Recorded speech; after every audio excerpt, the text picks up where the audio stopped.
Let me tell you a story.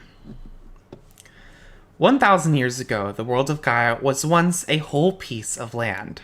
Cliché, I know, but we have to start somewhere. Once unblemished, and the whole land held many people.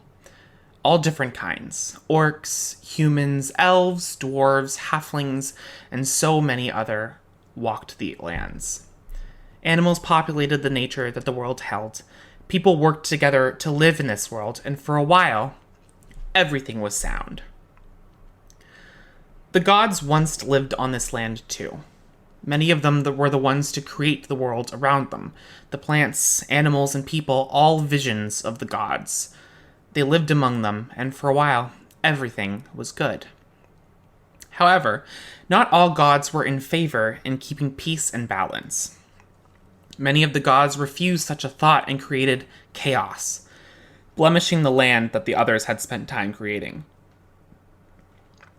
Without waiting long, the gods and their followers began to create conflict. Ideals at odds caused so much bloodshed. Many died, and the land created was soaked with death. Gods began to grow nervous, feeling great disdain of seeing those that prayed to them and followed their ideals were dying with no end seemingly in sight. Within a break of the fighting, those that fought for balance began to plan. When the next battle began, the gods of chaos could not see those of balance. In fact, their followers' numbers had dwindled. Before they could react, multiple powerful heroes arrived through light, earth, and air, destroying hordes of enemies in a single strike of weapons. As the followers of chaos were beginning to fall quickly, they looked back to their gods for help, but found them shackled and being pulled through a large, dark portal. They struggled as the gods of balance locked them into their new prisons. Now ascended past the material plane, the gods of balance had created champions to fight in their stead. They exiled themselves to avoid meddling into their creation's affairs too much. They would need to trust that those in the material plane would survive. That they may not need them, but they would want them. Their last act on this land was to create their champions and pull the other gods into exile with them. The last chance of people's survival. Although the surface deities were successful in locking the now dwelling deities away, they also created champions. Creations to also try and finish the job they had started. This battle was great, and many people lost their lives. This battle lasted 3 days. Not many moments were silent. The air filled with the blasts of powerful magic or sharp weapons coming together. However, on the evening of the 3rd day, the surface champions were successful. Destroying the opposing champions or locking away those that were too powerful, the land found silence. The land found peace. As the world took a moment to mourn the loss of loved ones and celebrate the ones that survived, the remaining champions looked out at the land. The land ruined by war. All in different capacities agreed. This land that was as much the gods as it was their own would need to be reborn again. And as the last act of the champion of the gods, they forcibly pushed their power into the earth, and with a mighty tremor, Gaia was broken into pieces. Many falling away into the sea, never to be seen again, or many creating the islands that sailors now travel to. One thing was for certain. Everything was changing. The great chaotic energy of these powers locked magic into the larger pieces of land, creating biomes that never changed. Ones full of sand and heat, others tundras that would test the souls of any warrior, or even grasslands expansive and accommodating for anyone willing to start a life there. In the midst of this great chaotic shift, as pieces of land fell away and casualties began to pile up, one group of individuals used their own immense power in order to try and save a small town around them. The group's leader, a young elven woman named Xelestin, plunged her sword down into the earth quickly, sliding into the depths of the sea. She called upon the gods, now with a barrier between them, and asked them to help spare the town.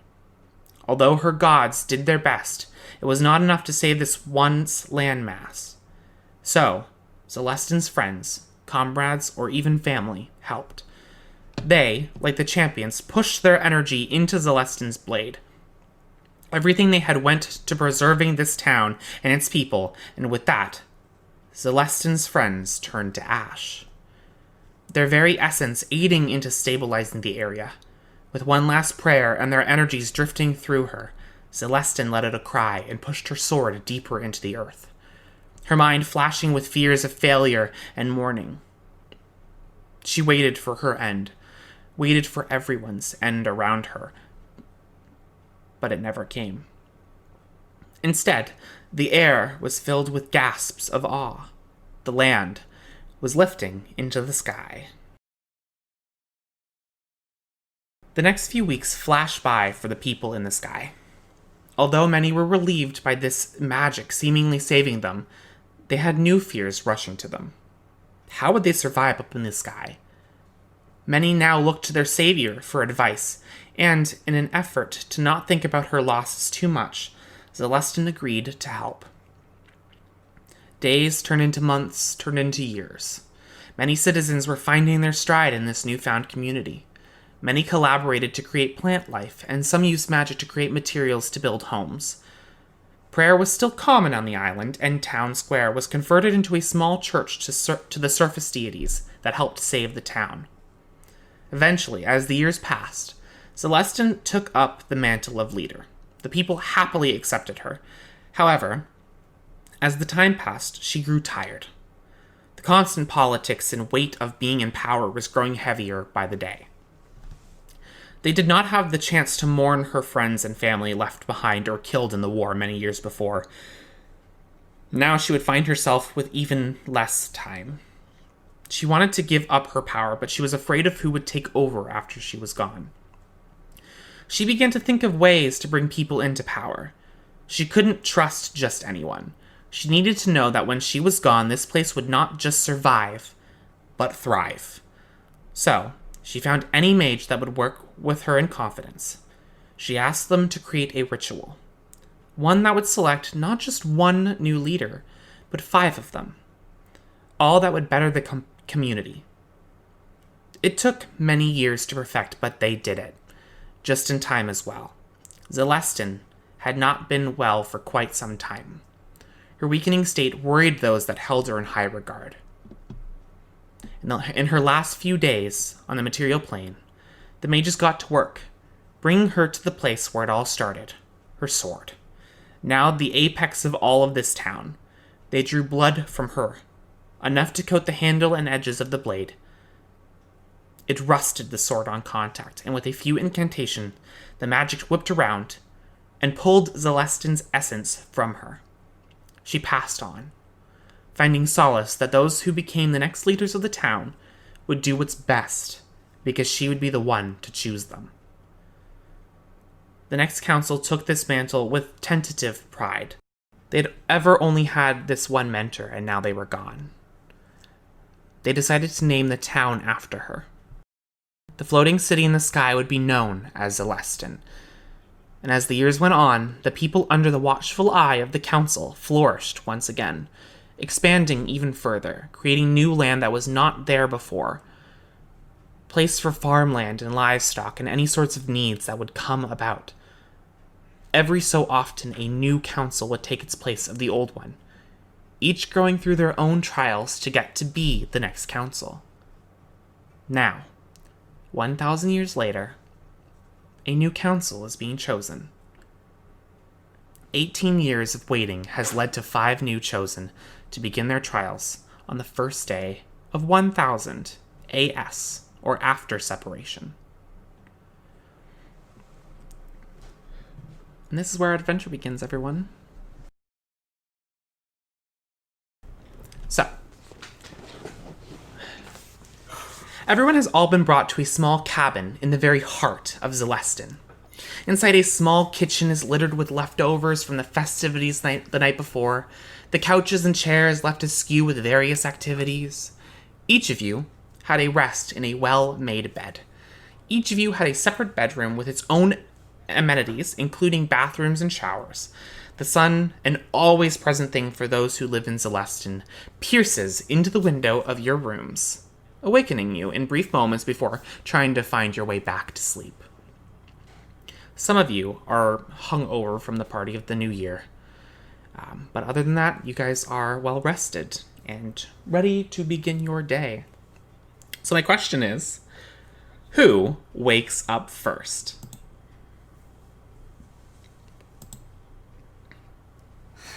I think with my military training, Kariad would wake up first. So what does your morning look like? Tell me about your morning. Yeah, that's a good question. She's just gonna go through her drills. She's gonna wake up and get right into morning exercises and do a little jog, get some push-ups. As you jog around your little cabin in the heart of Xelestin, you kind of run out. You see birds kind of chirp in the morning. The clouds that kind of come through the town because you're so high up in the sky is very normal to you. So you just jog past them like normal. You see people are maybe doing the walk of shame or the hungover, I'm still trying not to vomit, but I have to get back to my home kind of walk. Some people are well rested and they're like, good morning. Good morning.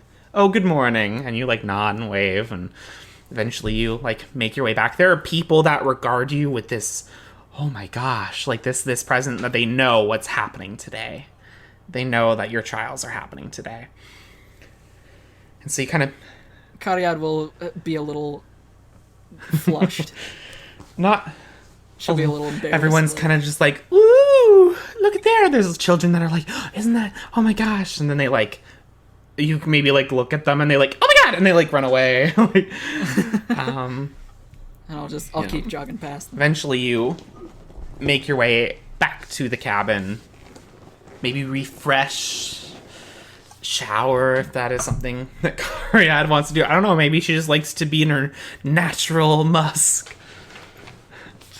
This is actually just wear that sweat like pride. So you get ready, you kind of gear up. Would you like to describe what Kariad looks like, please? Yes, yes. You are contractually obligated. I took your blood for it in your sleep. Alright, let me find... Oh, that was you? No. Wait a minute. You had it in your mind that you had blood taken and you're not panicked about it? Yeah, it happens once a week. Oh. I knew somebody took my blood, I just didn't know who. Yeah, you know. I didn't want to assume, that'd be rude. Back burner project. Kariad is a half-elf fighter who dons leather armor. Let me just skip through some of this because it's superfluous information. She has 35 ball bearings in a bag. She has a short sword and a scimitar on each hip, and a longbow and quiver on her back. She has a tan complexion with freckles speckling her face around her nose. She has green eyes and some scarring around her left eye, like a slash. When you arrive back, Kariad, you see that the whole living room, the kitchen, have actually been cleaned up. You don't see by who, but a lovely breakfast is set out on the table. Kariad will go to town on some eggs. They are excellently well made. Just very anime of you. Double spooning it. Monster Hunter, yeah. So tasty. Done. Who's next? Who wakes up next? Ramses would probably wake up not long after Kariad, since they rise with the sun. What is your morning looking like? Ramses wakes up lazily. He probably strolls down the rooms to see who else is opening their doors, and he will go into the kitchen to get some breakfast. It's a busy night, but alcohol. When you get up, it is immaculately clean, and there is a nice, well-made breakfast sitting on the table for you. He quirks an eyebrow pleasantly. Ramses, would you describe yourself for us? Ramses is a very muscular human with dark olive skin and gold eyes. Similar to his gold eyes, his armor is gold, brown, and teal. And he wears the symbol of his god on his right shoulder pad.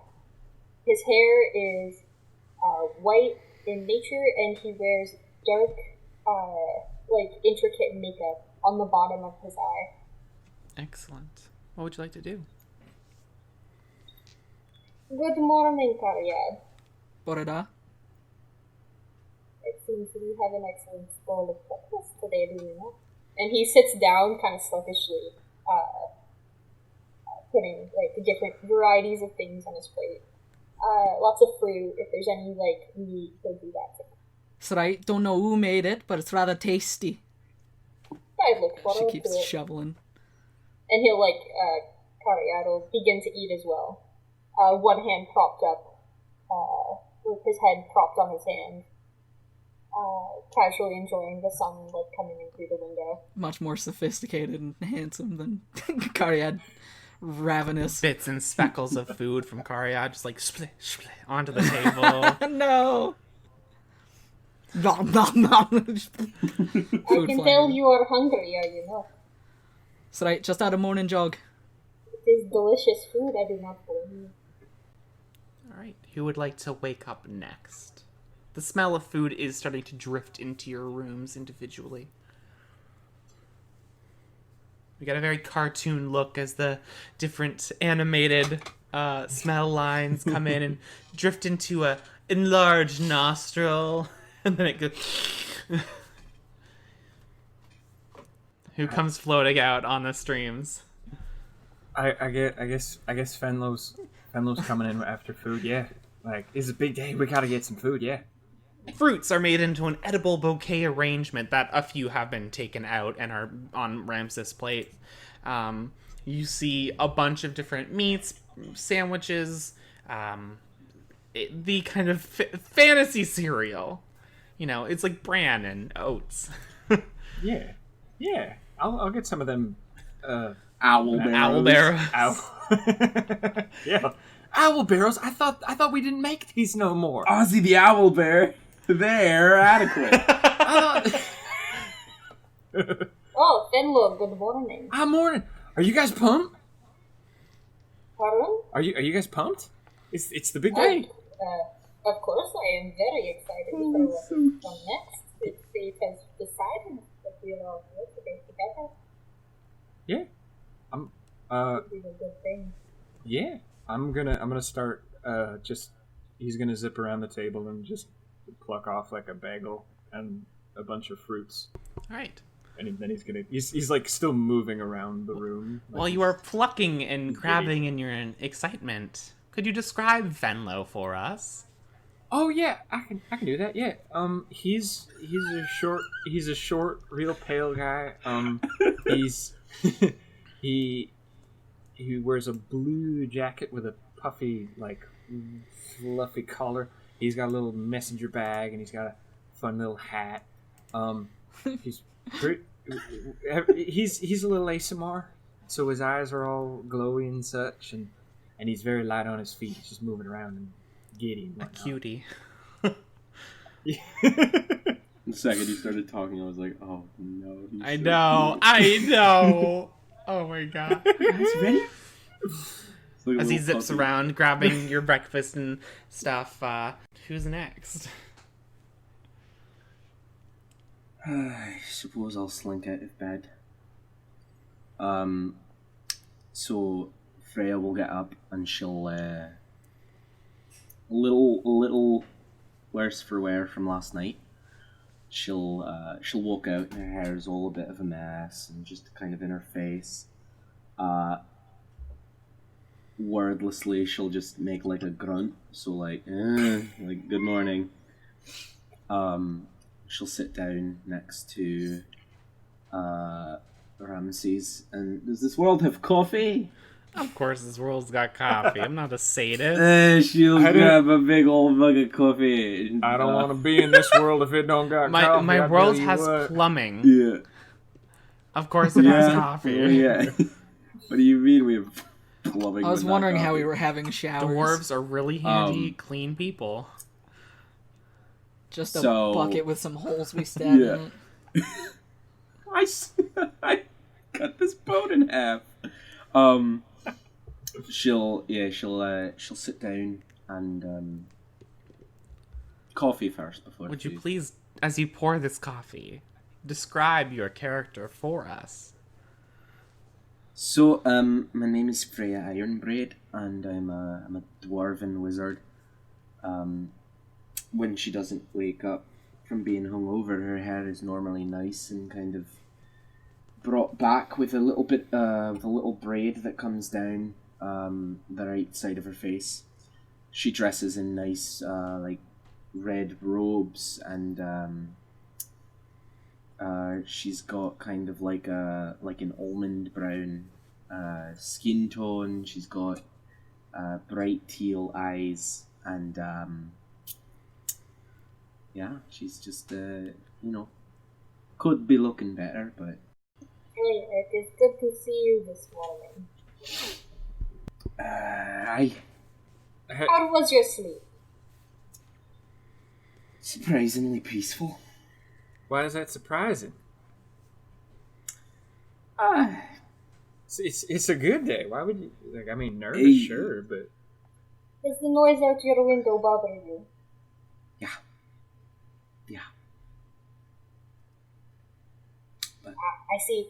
I used to have so much trouble sleeping. Too much noise in the background. It distracts me from my thoughts before I want rest. Not great. But you can get over it. You just have to listen, listen, and enjoy it. mm-hmm. And then once you realize it is people being merry outside, it will pass through your mind as peace. Sure.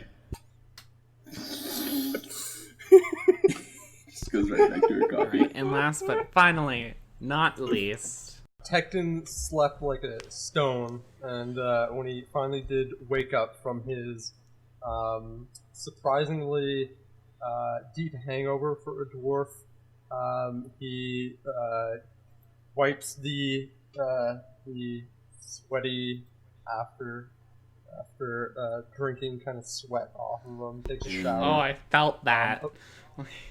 Yeah. Applies his fantasy hair dye into his hair to make himself not look old.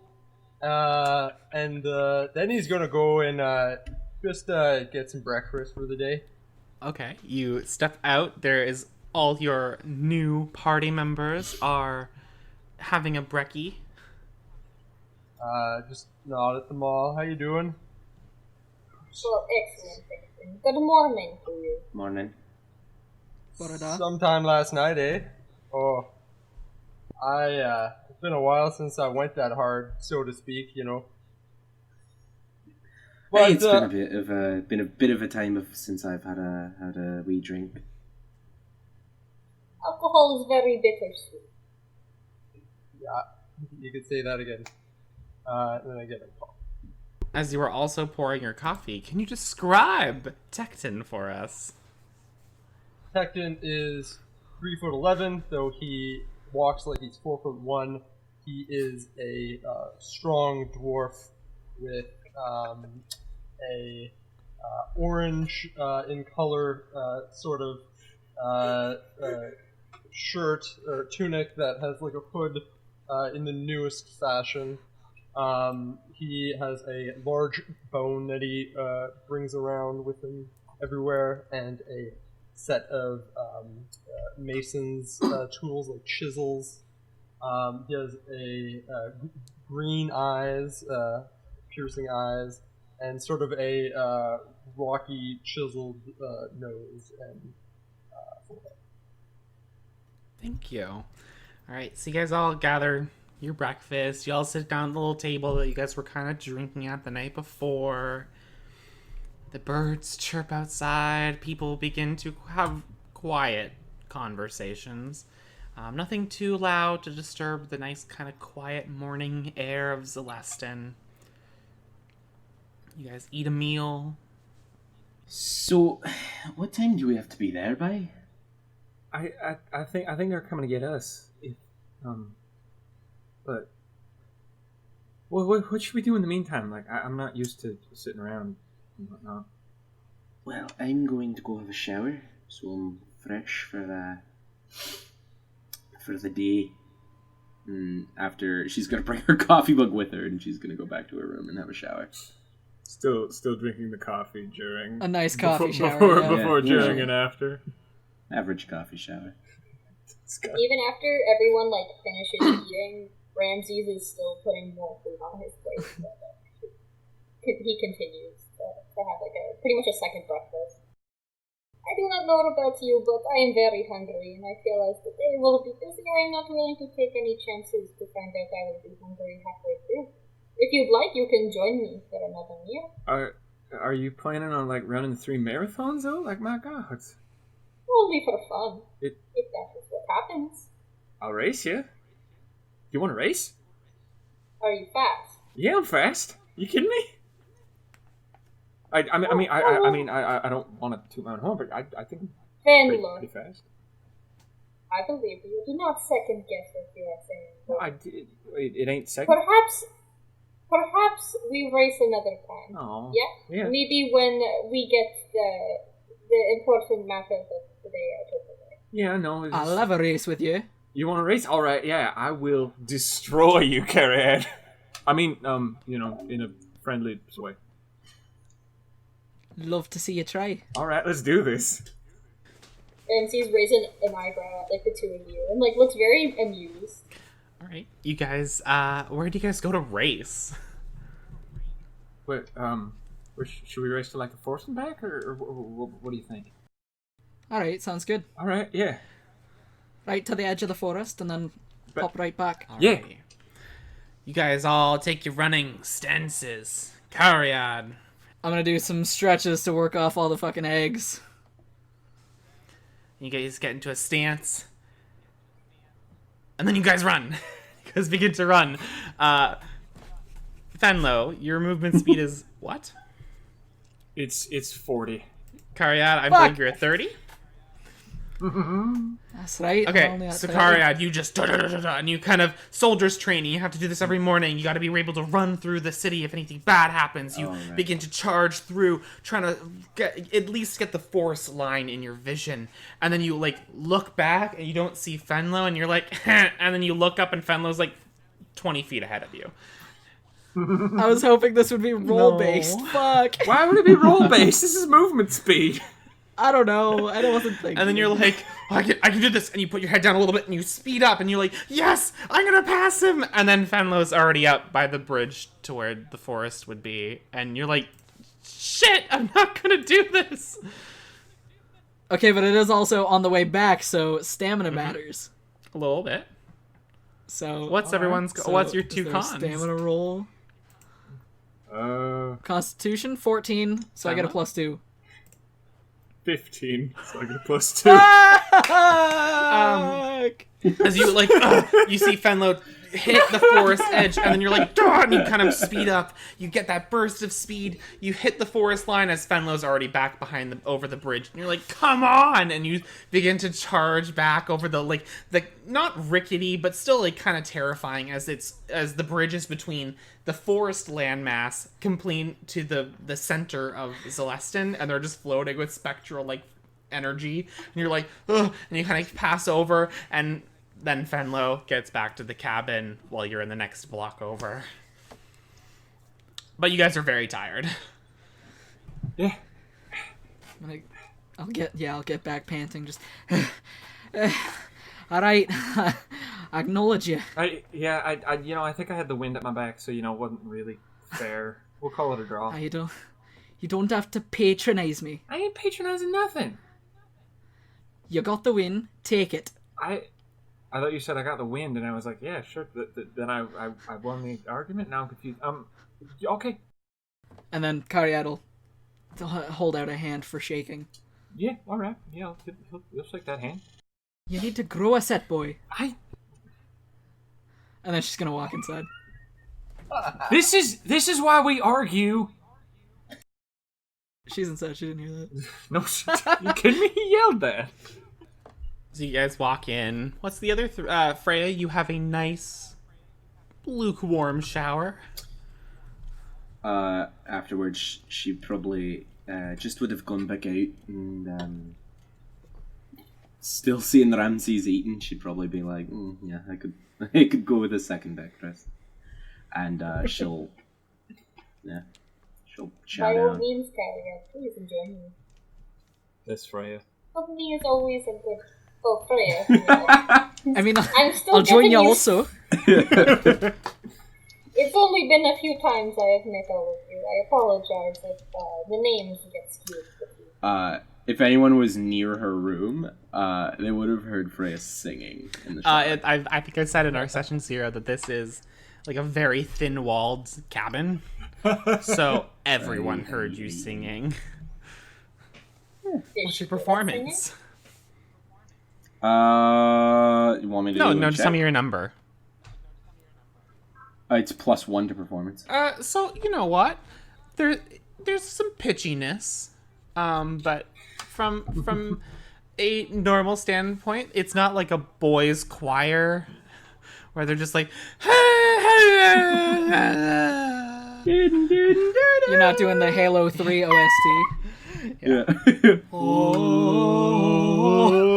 I can't go above a second octave. Okay.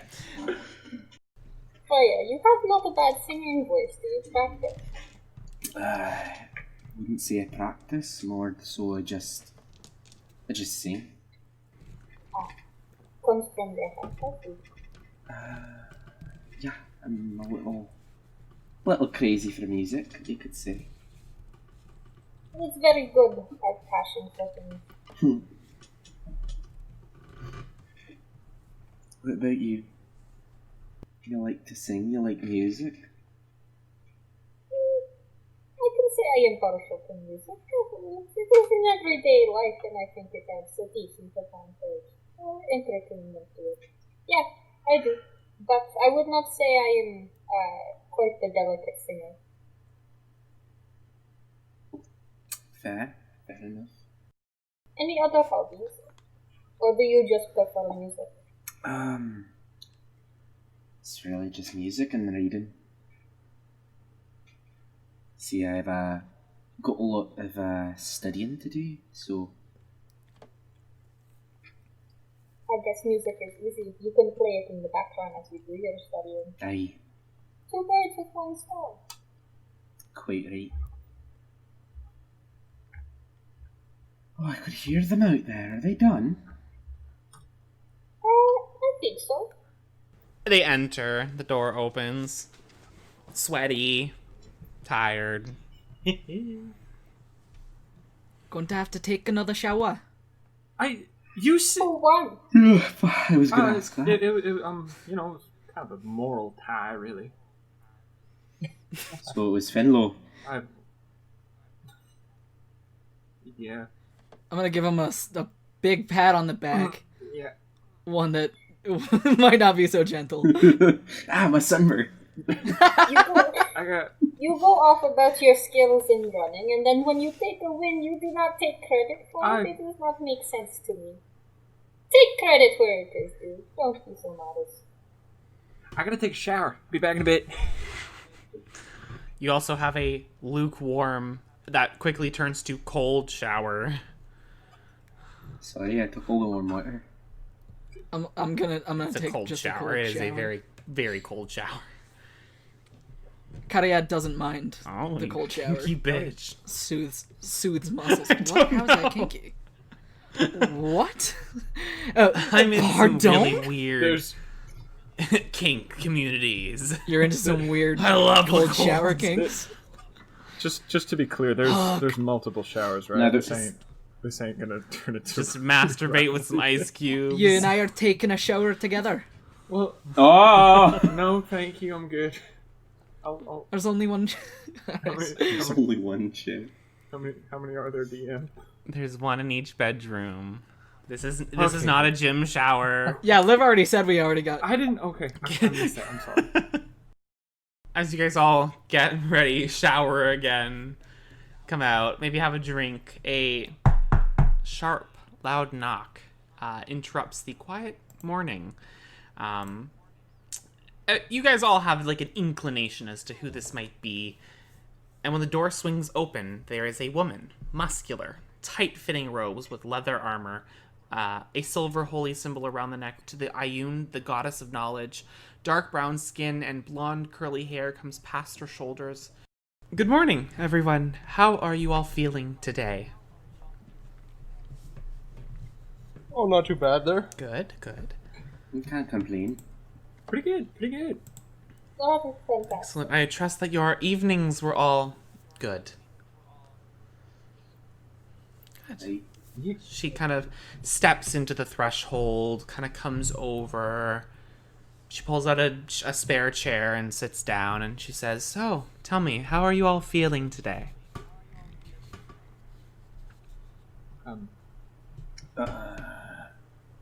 It's Ready? ready to go. Let's get this over with, you know. Let's start bleeding. Okay. Surprisingly, I feel strangely more at peace than the night before. Yesterday, I felt a pit in my stomach that said that something new was coming, and today it is morphed into an excitement and an energy. Well, a good celebration will always bring that out in someone. Now, I trust that you all are prepared for the trials ahead. Correct? Yeah. Okay. Sure hope so. Alrighty. Then if you can gather your belongings, I will take you there. Cariad will gather Okay. her belongings. Same. And then he will head into his room and make sure everything is Alrighty. over. Freya will make sure that she has her music box. Okay. Are we going to be out in public at all? Well, we're walking Like, there, but Oh, when we arrive, you will not be out in public. Why? yeah, I was just wondering there, and I go off to my room, and then I want to put on a patch of the Allhammer at the back of my cloak, just to rep the Allhammer. Definitely. You onto the back of the jacket, and you guys all gather your belongings, and she lets all you exit first before she kind of comes around to the front. And you guys set out into the now kind of mid-morning warm air of Xelestin. There is a hush that falls over, because as you guys know, this woman who is leading you towards whatever trials you may face is the sovereign of Xelestin, the head of the council. Her name is Morellor Alina. She is a half-elven woman, and she kind of marches as if she never came from royalty at all. She was never a sovereign. She carefully walks through, waves at people. Everyone kind of like nods and smiles at this, and all of them wave at her and then back at you all, and you march through the streets. Takes you guys maybe 5 minutes before you pass all these like large kind of houses and shops and everything in the heart of Xelestin, and you arrive at the Soul. These large temple, 4 buildings that all kind of sit out like a compass, a main central one, and then 4 buildings to the north, south, east, and west. All some large spires, some bulky, small, one-story buildings, others large, square, classic castle feel. And she sets in between a path, and she has you follow down into the main building. Ramses, you would know this to be where you would go to worship your god, Pelor, and where it is normally like you go up into the spire tower to pray closest to the apex of the sun. She's actually leading you down some stairs. I've always admired this building, but I have never seen below. This is not a part of my... You're about to find out what's down here. She guides you guys down. Her hair swishes as you guys walk down. The footsteps echoes through the stone. And as you guys arrive at the bottom of the Sky Sanctuary, you see a room. It has many iconography to many points of history to Xelestin. Different murals of its beginning. Each council member has a beautifully painted portrait in their honor, with their names painted on delicately and a handprint set in for each. Banners cover spaces that have yet to be used, each with a different symbol to a god. The back wall has a large door inscribed with large letters. Does anybody speak Celestial? Yep. Okay. I do, actually. As do I. And I believe Fenlo does, because he's an ASMR. I said yeah. Okay. So you guys can read it. It says, "Those who come to fare the trials will know what it means to face history." And then standing to the sides of the doors are 4 more individuals that you all recognize as the other council member. An ASMR person with long black hair tied back in a large braid, short swords on the back as well as a long bow, and wearing leather armor. This is Beigel, the Throne of Defense and Information. The next, a halfling man with the largest greatsword you have ever seen placed on his back. His scale mail armor seems to be made of multiple dragon hides, and he has many large scars riddling his face and any exposed skin.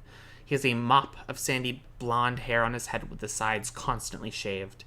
This is Wenfer, the halfling fighter, basically. The Throne of Law and Guard. And then on the other side of the door is a dwarven male. His fiery red hair is kind of receding, but his great beard is intricately braided with small amounts of gray kind of coming into it. His robes are darker blue and embroidered with many lighter shades of blue thread to create runes and symbols. This is Tornir, the Throne of Magic and Invention. Next to him is a human man with bottlenose glasses. He wears leather armor and has a shield on his back, but no weapons. His van braces are covered in writing, and any skin showing has many tattoos. And his shaggy brown hair falls into his face, but his glasses keep it at bay. This is, and I cannot pronounce his last name, Ludum Kur Junkeldrifk, Throne of History and Lore. They all stand in their place, kind of waiting. Wenfer kind of stands there, no problem. Tornir has a book open. Ludum Kur is kind of pacing back and forth.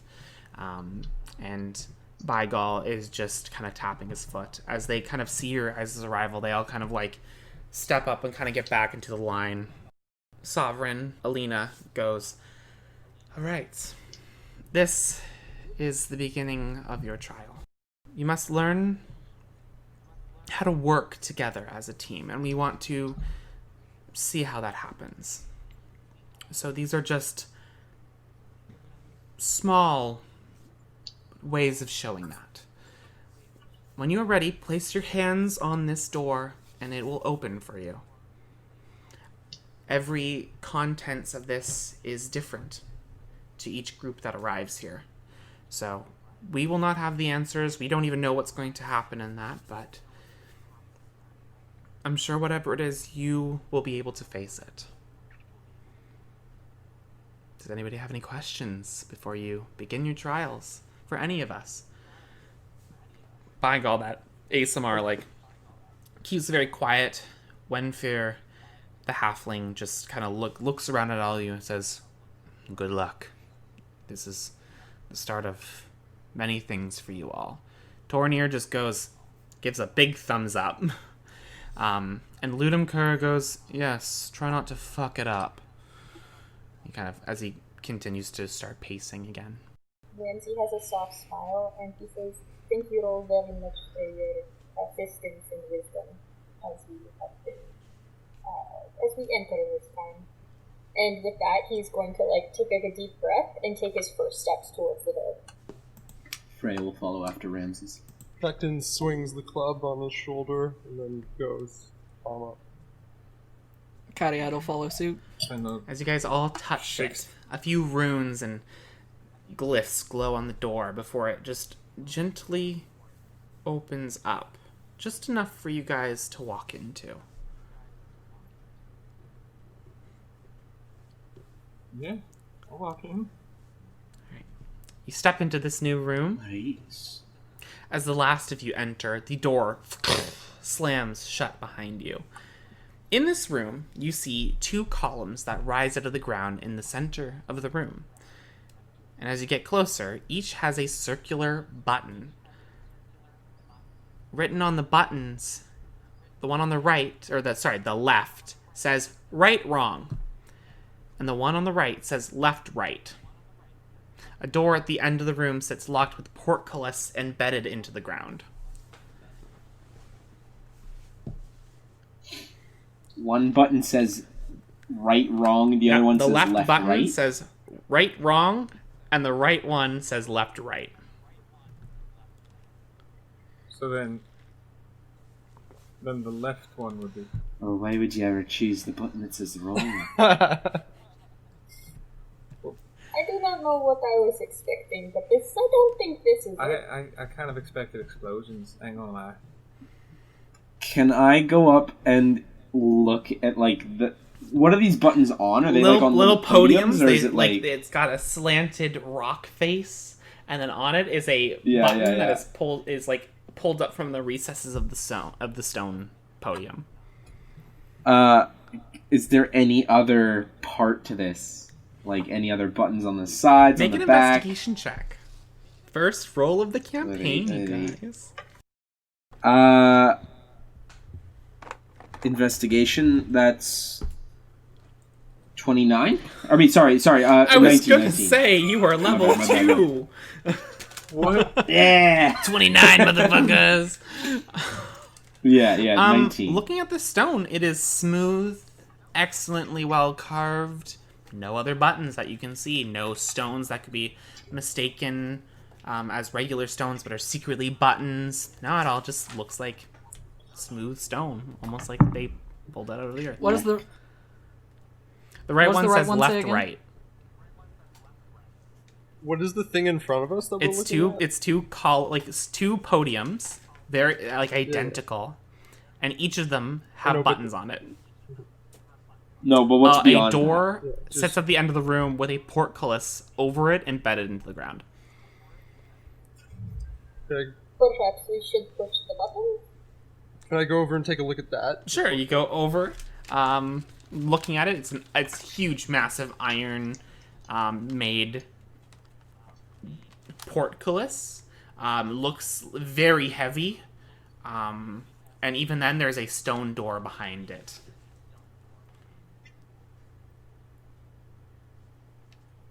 Can I try to Sure, look make it a up? strength check. That's 16. Yeah, nothing happens. So- Ramsey's gonna walk up to the button that says right, wrong. And he's going to be... he looks at it for a moment. Perhaps we push the buttons, guys? We are trying everything but pushing them. And they're right here to Well, be I mean, you gotta hit the right one. I don't know why we'd hit the one that says wrong. But what if we push both at the same time? Alright. I am up to try anything. The thing is, it says right and wrong. Right? Yes, but the other one just says right. Like left and right. But if we're left with nothing, isn't that the right answer anyway? No, what are you I do not talking know. Let us about? push. Okay, I vote to press. The right button in the sense of right. being correct. Let's press left, right. Okay. Anyone have any objections? I do not mind so long as we press one. I'm gonna go over press Which one are you pressing? The left one says the right one, the correct one. The one that says left, right. No, The one that says right, wrong? You're pressing the one right- that says right, wrong? the right on the right wrong one. Okay. You're gonna press... No, it's one button. Yeah, it's one button. It's one button that says right, wrong. No, it's two. There's two. No, there's super two buttons. No, and they're yes, each in their yes. own podium. But the and other one on says the left, right. says right, wrong. And the one on the right says left, right. So there's only two buttons, There's not only four two buttons. No, there's There's two buttons. two buttons. Tecton, what takes so long? You are going to press button. No, yeah? Ramses walks up to I got the button. momentarily No. confused. That's okay. I had trouble with reading too. And, he presses the right. I press it a button. second after. Also, You press the wrong button, and the portcullis raises up, and then Tecton hits it, and it slams down. God damn press it. it again. It only The needs one portcullis press. raises up, and the doors open. We did it. Look at that. We're all geniuses. We solved it. And Ramses goes You're gonna forward. go for a high five on Ramsey. He'll put it, but he's still walking.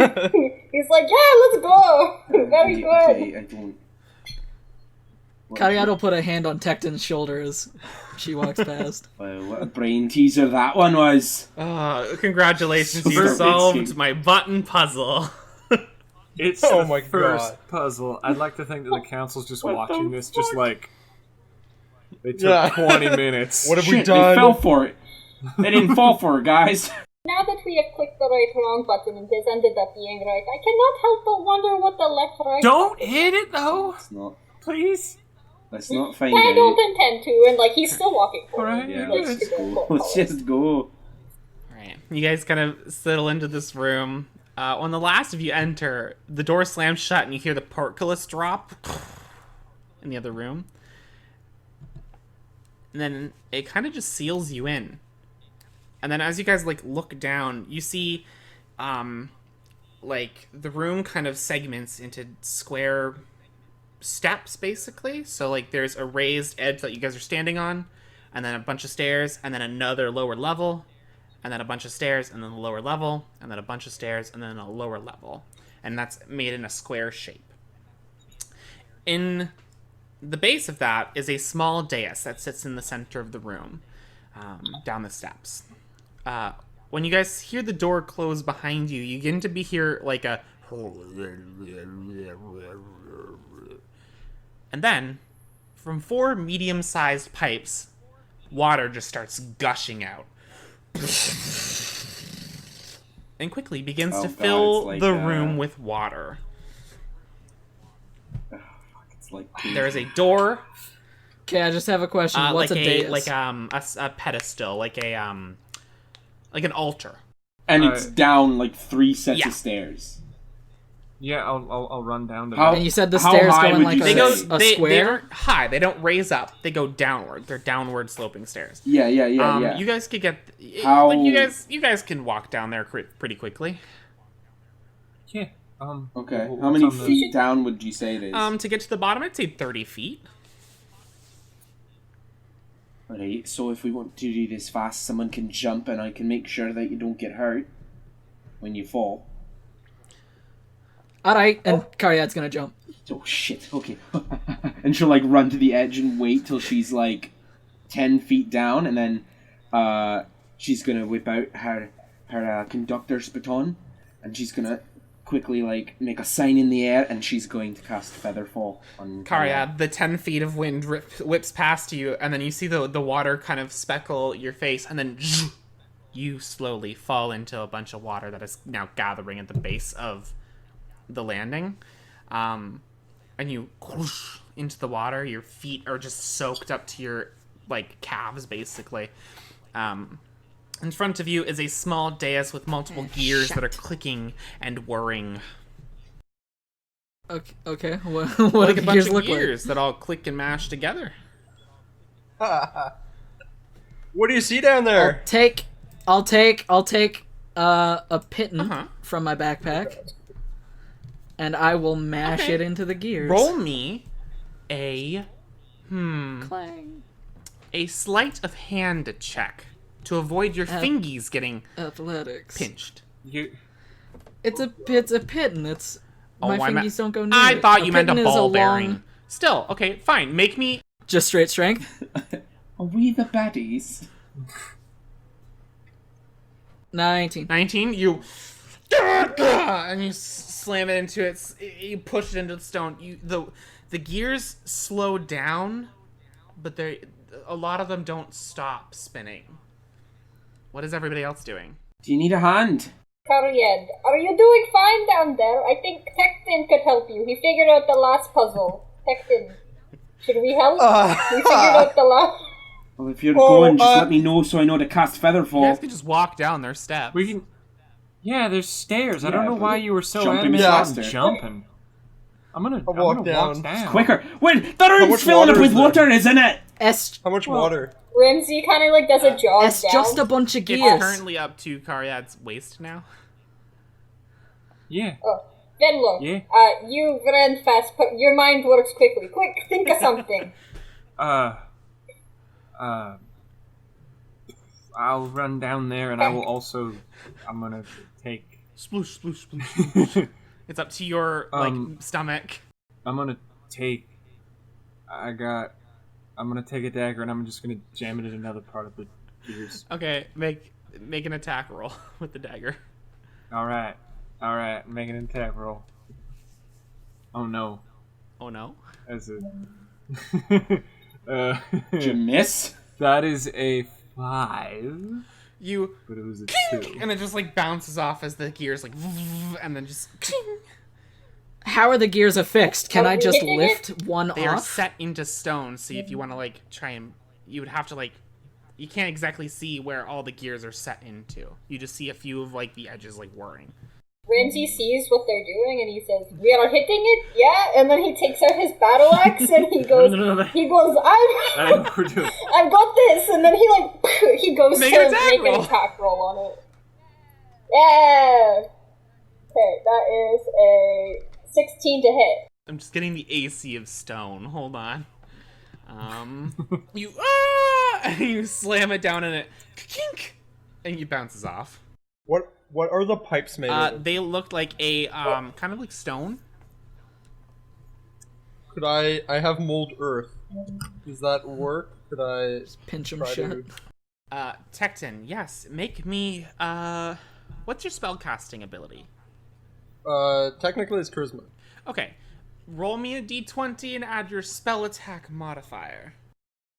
Ooh, that's good. So 17, and then the spell attack modifier would just be the modifier for charisma, so 19. Okay.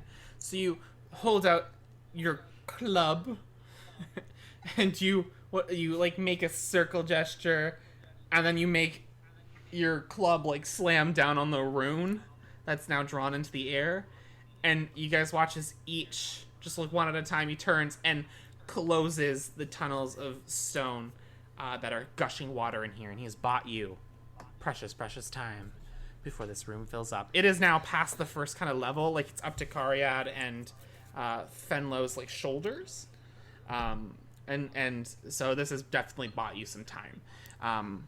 What are you guys doing? I'm gonna You can thank me later there. Water's too deep for me.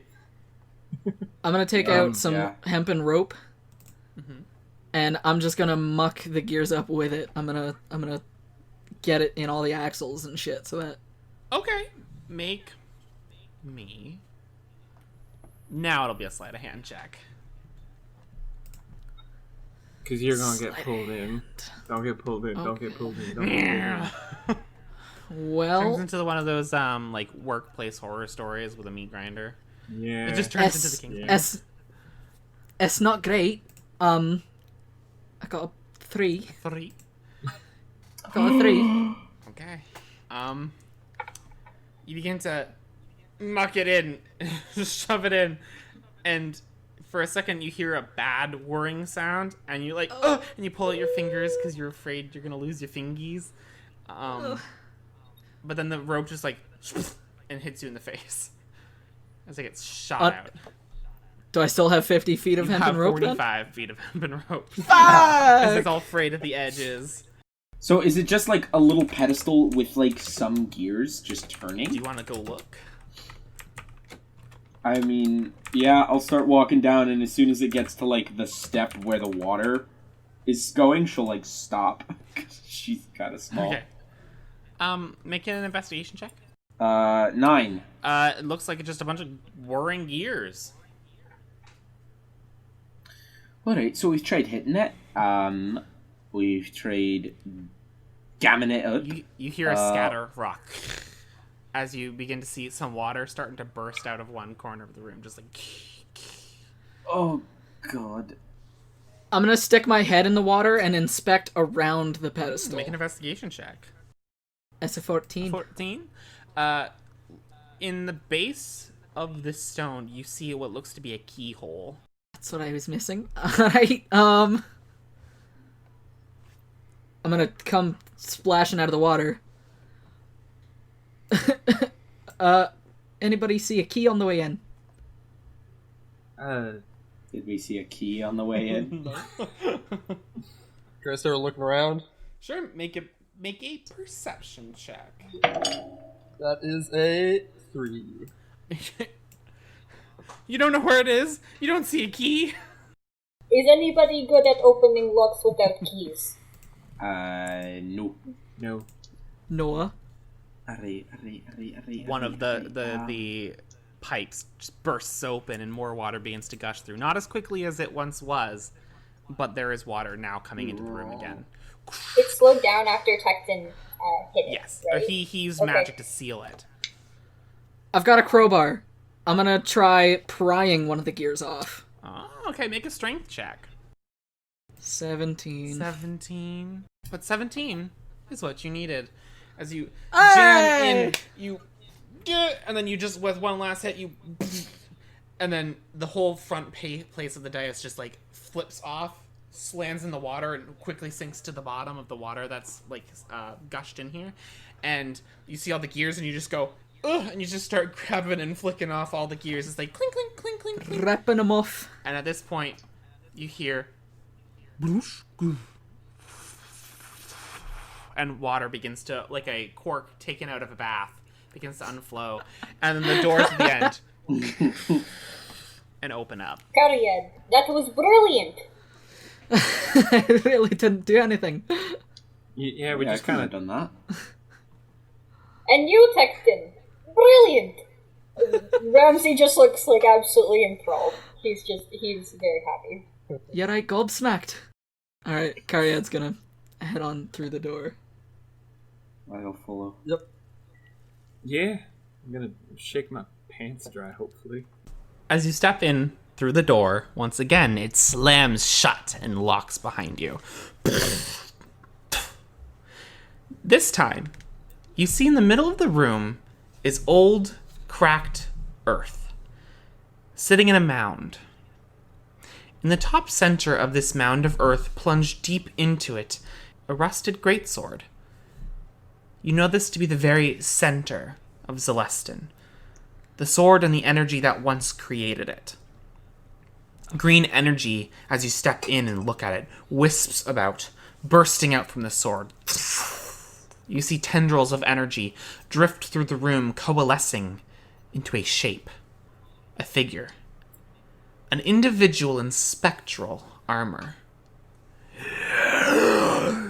You who challenge the trials of the blood will find great expanse of land and in knowledge. Though if you cannot defeat me, you will know none of it. They thrust their arm out to their side, and a spectral replica of the greatsword embedded into the earth appears in their hand. Roll initiative.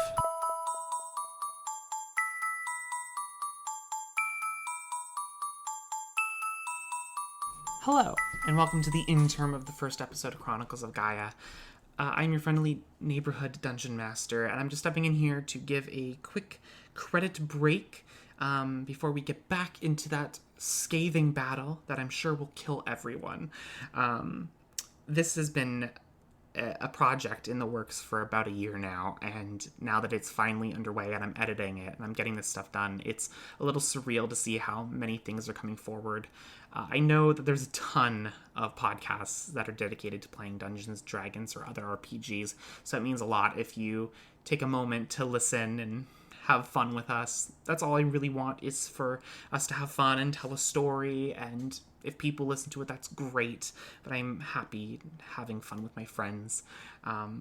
If this is a show that you enjoy, and you want to see more, then I would love it if you took a moment to rate, like, subscribe, 5 stars, wherever you're listening to this. Just getting us out there and talking about us makes us seen, and means that we're, sharing our story with other people. This is turning sappier than I thought it was going to ever be. But it's the truth. That's just how this works. The first few reviews and the first couple weeks are always a great time when you're starting out. I also want to thank a few people that have helped in the process of getting everything out there. So, of course, I want to say thank you to the lovely cast of characters around here. So, Jack and Carisha and Nick, Liam and Eric, they've all been very nice and very accommodating for everything I've wanted to do, for every kind of strain I may have put them on or stress. It's meant a lot to me that they stuck with me, and they will hopefully stick through me when I'm having a nervous breakdown and I text them at 3 a.m. talking about something. But also, if you follow us, you can follow us on Twitter and Instagram. Our Twitter is COGRPG on Twitter and COG.RPG on Instagram. We could not get the same handle on both, unfortunately. So take that what you will. And you can find on there a cool GIF made by Ruchika, a really nice freelancer on freelancer.com. And you can commission her and find her account at graphicart13. And she does really cool GIFs. She blew it out of the park. She got it back to Eric in like no time at all. And I was floored. She took every change perfectly. It was awesome. You might also see artwork there of the characters, and that was done by a wonderful friend named Sieron Thomas, and you can find him on Twitter, at the Shockwave48, where you can commission him and see his awesome artwork. He's got this really late 80s, early 90s cartoon vibe that I really, really love, and I thought of him immediately upon seeing this. I also want to give a shout out to our friend named Elk, an awesome friend who busted out some music, the outro, the intro, and the break music you heard just before coming here. He's done it all for us for those sections, and it's awesome. And he worked with me, and he took everything with a grain of salt, and it was awesome working with him, and I hope to work with him more. You can follow him at Lord_Elk on Twitter, or Elk_Lord_art on Instagram. That's about it for everything. We'll see you guys next week. I take you back now to the action.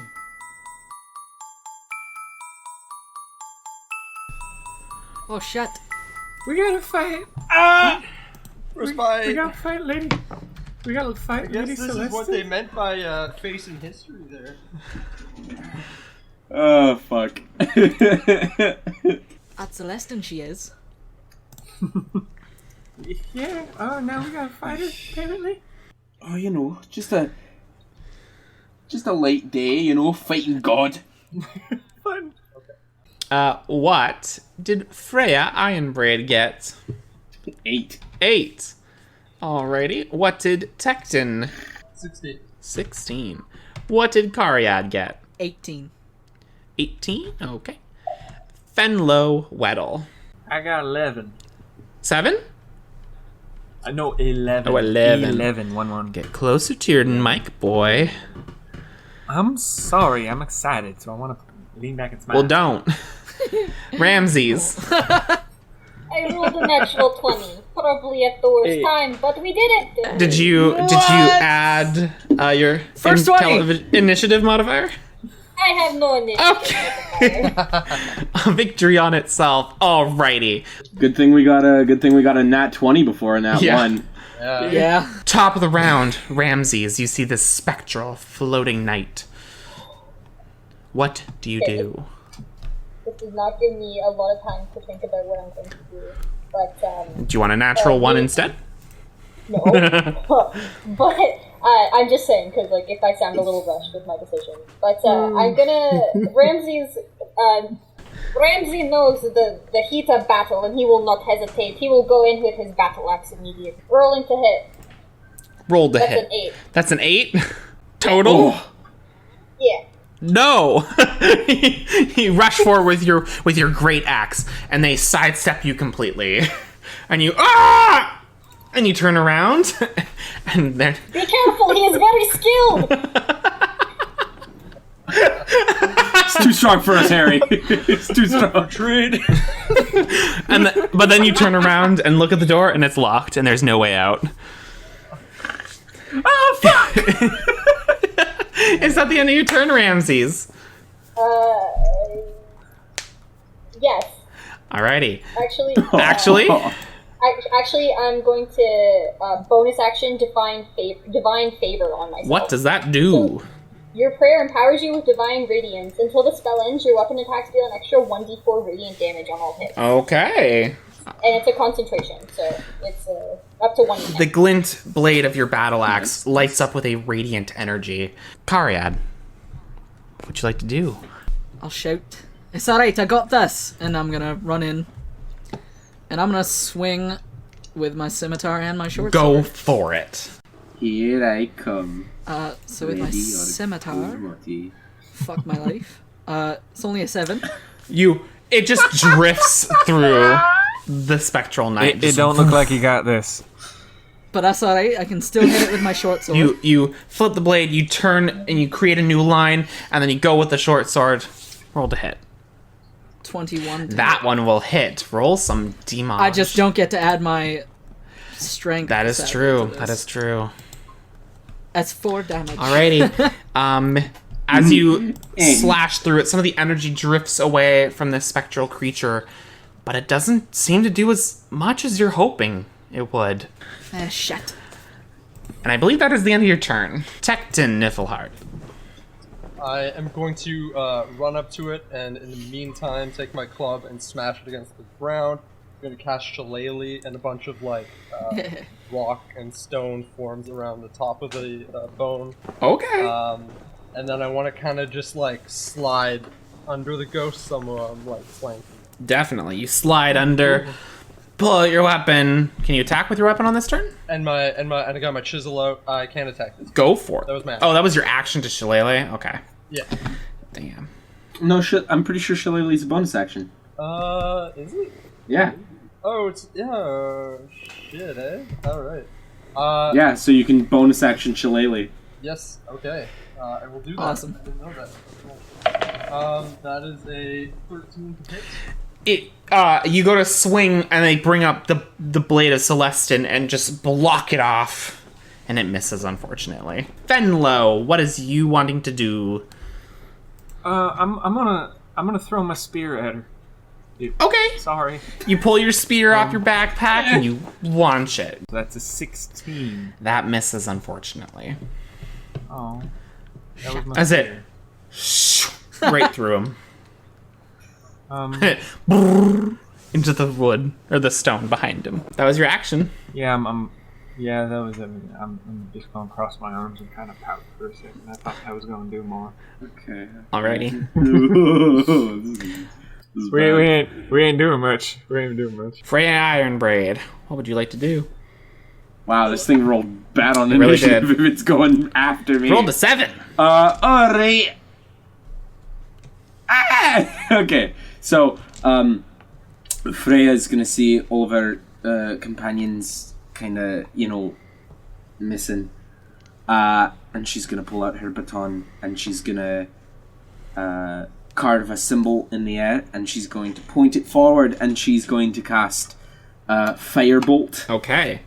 It And shoot it at the spectral form. go for it. 19. That hits. Okay, that's a D10. First blood, Freya. No, Oh, Cariad. One of my Cariad. swords hit. That's right, I forgot. Yo, that was 10! 10 fire damage! Woo! As it slams into its body. Although dealing damage, it doesn't seem to do as much as you were hoping. Come the fuck on. Oh, Freya's gonna hit it, and she's gonna go, yes! And then if it, looks at her, she's gonna go, ooh. And she's gonna try to, is there any cover in this room? No. Oh, shit. She's going to maybe go 25 feet farther Okay, away from it. you go to the left side of the room as their eyes just train on you. Great sword in hand. Is that the end of your turn? No. Yeah, I literally have no bonus action spells or Alrighty. cantrips. It is Spectral Knight's turn. It is going to look at Cariad. And it's going to make an attack on her. Size. Yeah. Does a 10 hit? No, It's okay, no. it gets 2 attacks. Oh. How about a 17? Yes. Alrighty. So it tries to swing down. You do a little roll and then stand up as it slams the spectral blade into the ground, and then it tilts it a little bit and slashes upward, slashing you across the chest. You take... Love the ADR. Oh, shit. It adds 15 points of damage. Oh, yes. What the hell? I not rolled very- really good. Like, really good. Okay, That's not we're very gonna have to happy. bust out the big boy. As it slashes against you, cutting up right up the front of the center, you're like, oh! The blade. My health's at 7. Sorry? My health's at 7. Oh my. I got you good. But that is the end of their turn. Top of the round, Shut. Ramses. Alright, Ramses is gonna go and attempt to make another attack with his battle axe. Go for it. Again, it's only an 11. So you rush through. It sees this glint on your blade and it ducks down really quickly, seemingly scared of it. But you miss. Ramses' expression goes from we gotta deal with this to serious and focused. Do you want to move or anything? No, I'm just gonna keep where I am. Also, where's Cariad in relation to me? Like next to you. Okay. It's like you, Cariad, and Tecton are all rushing up there. And a spear embedded 5 feet away. Cariad. Suppose I'll swing my scimitar and short sword again. Go for it. Scimitar. Scimitar! I don't think it's 13 hits. Nope.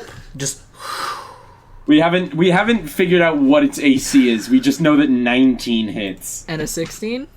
misses. And a 16 doesn't. Well, 17 didn't either, so I'm thinking it's either 18 18 or higher. or 19 for its AC. Both blades fall through. Unaffected. We're gonna die! Tecton, God. Niflheart.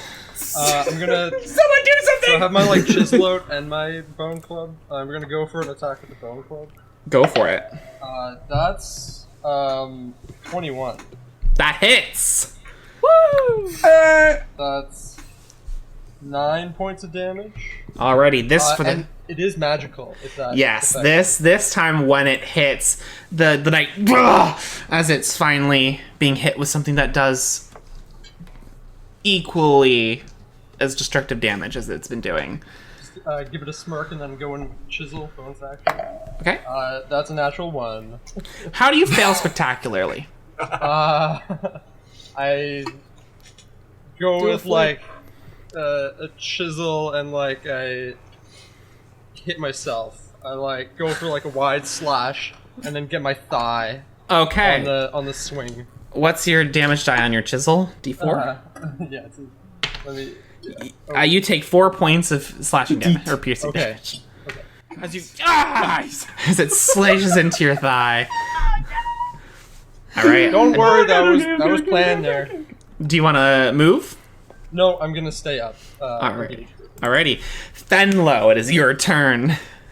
I'm gonna use a bonus action to use Healing Light, which is something ASMRs get. I'm gonna use it on Cariad. And I believe you have to touch it, does it not? I believe you have to touch the creature, do you not? Nope, it's within 60 feet. Is this... I thought you said this is an ASMR thing. Yeah, this is an ASMR thing. Healing Light. I'm confused. Everyone stop the podcast. Confusion! Everyone stop the podcast. I'm confused about something. We have to stop it. Healing Light, you said? Yeah. Oh, now it's specifying that is that a it's warlock thing. No. Sorry, this is a warlock thing. This is not a spell, but this is something that I get because I'm a celestial warlock. I'm rolling 2d6. You heal 7 points of damage, Cariad. And then, Pretty good. and then, because I don't want this thing within like for its turn to be in range of all my fighters, I'm gonna use Eldritch Blast and use Repelling Blast. Is it a bonus action to do Healing Light? It is a bonus action. Yes, you can. Okay. Yeah, definitely. That is a 23 to hit. That hits. Oh, Yeah. finally! I got a little Eldritch Blast, guys. Don't worry about it.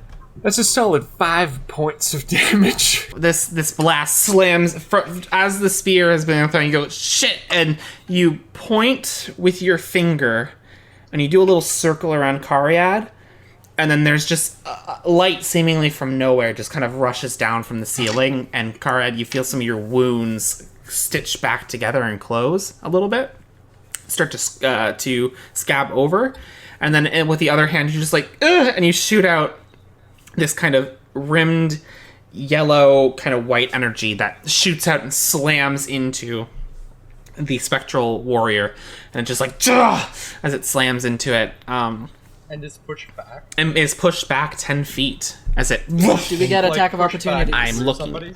Oh. You don't get attacks of opportunity from someone else pushing it. It's only if they willingly move. Well, okay. I think. I'm looking it up. Oh, this is fucking 3.5 edition. What? We're not playing that trash. Blast! When did Jimmy Neutron get here? No. Well, I was lifting up my hair. I was lifting up the front of my hair, and I thought, like, with my hair up, it was kind of like Jimmy Neutron-esque, and I was like, Brain Blast! Reach for the stars. Buy candy.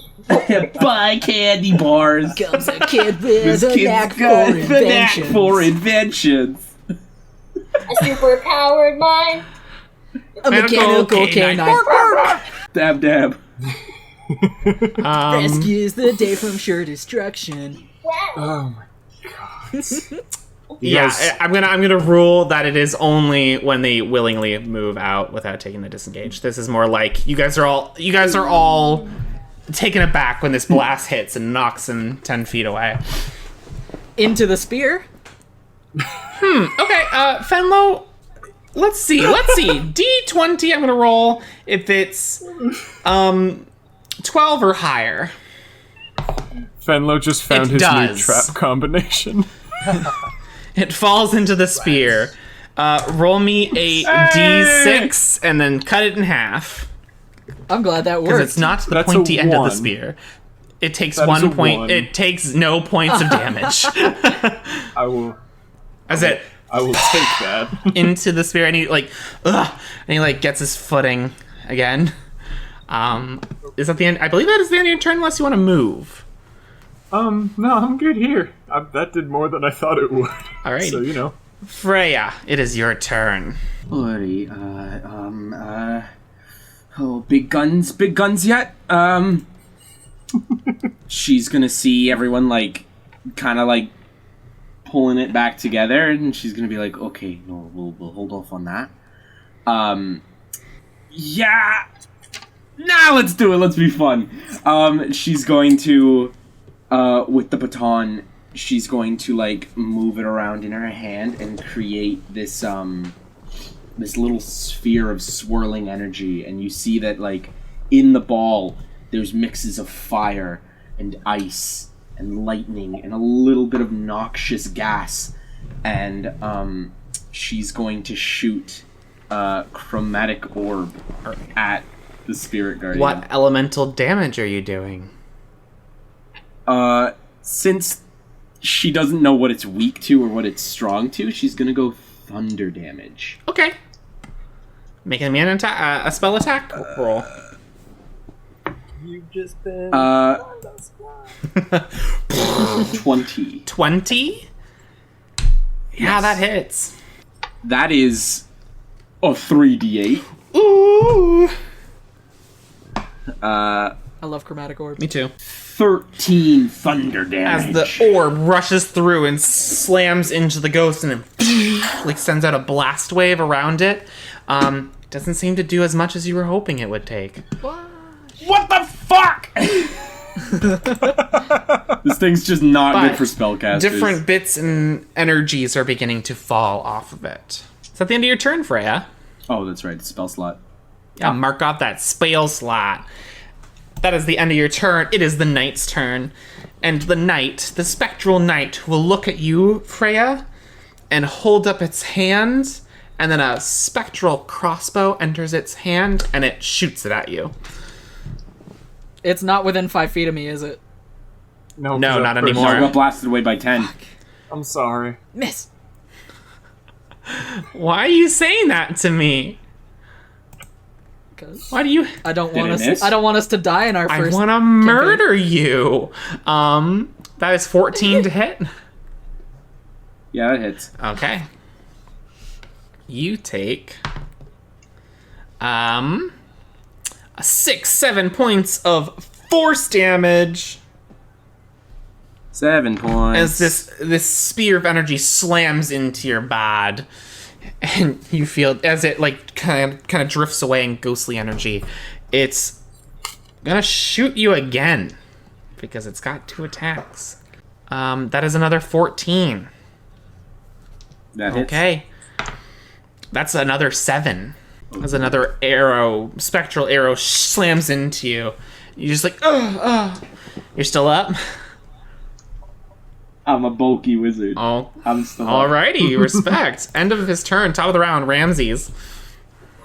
How beat up are you, Freya? I'm at 4 health. Okay, I'm fine. I'm going to look at what Fenlo did with his Eldritch Blast, and I'm going to say, that was a good idea! And then I put my hand out and I cast Eldritch Blast. Alright, roll to hit. What? Yeah. Nat 20. Fuck. Send me a fucking picture. I want a picture right now. Rolling. Damage. That's 10 damage. So that's okay. That's some beefy damage. Yeah, that's okay. As it slams into the spectral knight is beginning to show wear and tear. Bits of energy slop off of it as your Eldritch blasts do good. Nice. And then, how does it look, by the way? I just described how it looks. Okay, I guess, just, I know, but I just meant, like, bloodied, like, just wounded. I just described how it looks. Okay. They did. There's bits falling off everywhere. That's Yeah, very there's smart. little I'm chunkies just gonna falling take that off as of it. well. That's what I'll Can't- Can't handle This isn't blast. Pokemon where you hear the little like boo-doo boo-doo when it gets down to low hell. And then I'm going to use my movement to get back 30 feet to where Freya is. Okay. Alright, Gariad. I'm going to use my movement to close the distance and try to ram both swords through it. Go for it. 19 to hit. I'm gonna use my reaction and I'm gonna use parry and I'm gonna parry the blade. Okay. So it misses. Ooh. And then a short sword. Natural 20. Send me a goddamn Do I- picture right you need to see now. it? I want to see it right now. Okay, it's a little grainy, but I'll believe you because you're showing it. Roll damage. Damage. Kill A D6. this fucking Oh, but double damage. ghost. Yeah, roll 2d6. 2d6. 8 damage. Ooh! So What are you, a 4. rogue? As cutting into it, although it doesn't seem to do as much as you're hoping. You know what, guys? The start of this fight wasn't that great, but we're You're getting there. You're getting there. Is that the end of your turn, Cariad? You moved bonus action. Yeah, that'd be the end of your turn. Tecton. Yes. I want to taunt it and say, "This is our island now, you stinking ghost," and go for another club. You rush up with your club. That's a 14, Get out of here, you 14 stinking oser. misses. and second attack is a Misses. I'm sorry. It's just like as you You're miss twice. you're taunting the literal founder of this town. the founder. and, Yeah, like, a renowned. I love it. I'm about it. A That's the kind of... renowned warrior. Oh. That, like, Tear down worked this Xelestin directly I love under that statue. kind of God. energy. It's no longer Xelestin. It's Tecton. It's Tech Town. It's Stack down. Tekken Town. All right, that is the end of your turn. Fenlo Weddle. I'm gonna use my last my last dice for the healing light nonsense Okay. to heal Miss Freya, and I'm gonna heal her 4 points. You get 4 points back, Freya. And then it worked. It worked last time. I'm gonna hit him with an Eldritch Blast. Go for it. Eldritch Blast. Eldritch Blast. It does occur to me that now it's 2 Texans saying Eldritch Blast, and oh man, there's some similarities. I can't wait for the comments to be like, I wonder if he's going to have a fake accent. That is a 19 to hit. That hits. Roll damage. That's a solid 6 points of damage. I won't push it because we got some people in melee. It slams against it, just like. Is that the end of your turn? That's the end of my turn. All right, Freya Ironbraid. I really can't do much, can I? Let's try Firebolt again. Go for it. No, that's like 10. Just goes by it. Hits somewhere in the stone. Anything else? Okay. It is the knight's turn. And it's going to look at Tecton. And it's going to look at Cariad. And it's going to attack each of you once. Shield. I'm going to use my reaction to impose. I'm going to make an attack against it since it targeted Tecton. I'm sorry, what? I have the Sentinel feat. And if it attacks... When a creature within 5 feet of me makes an attack against a target other than me, I can use my reaction to make a melee weapon attack against it. I fucking love having a feat. With it looking at Tecton, I'm gonna go, no you don't, and... I've made a big mistake. Everyone get rid of their feats. I'm just kidding. Alright, I think point of order, we're gonna do the attacks on you two first, and then we'll do your attack, okay? So this one's will be for you, Cariad. Good. That's really good. That's an 8, so I don't think that hits. And then this one's for... I did a shield. Okay, so I will... You have a higher AC then. That is 21 to hit. Is that a nah? No, that does not. Shit. No, like, it hits, yeah. Oh, it hits, okay. Oh, my shield. I was like, what is your AC? The ghost cuts through the shield. You take 9 points of slashing damage. And Cariad, can you please make your singular attack on it? That's 20 altogether. 15 plus 5. Hits. Finally with my fucking scimitar. 6 damage. 6 damage. It doesn't seem to do as much as you're hoping. More than nothing. Cuts through. That is the end of the knight's turn. Top of the round, Ramses. Ramses got up to Freya last turn, so he's going to turn to her and say, "Do not worry, I'm here to help." And then he'll do a lay on hands and restore you 6 points of healing. It's not like I need it, but thank you anyway. Because you're bleeding in places that get stitched up. The nice oozy blood coming from your chest where the arrow hit heals up and stitches back together with some warmth in your gut. You feel good. An eagle will not keep you safe right now. And then he turns away and moves 30 feet towards the... Okay. You would need another 10 feet to get there, so you'd reach it next turn. That's fine. Cariad. Alright, Slish slash, you were having a bath? Slash, I'm taking a bath, all upon a Saturday night. Another 20 for the scimitar. Hits. And another 20! Hey, what the fuck? That's 3 20s in a row. That's 3 20s in a row.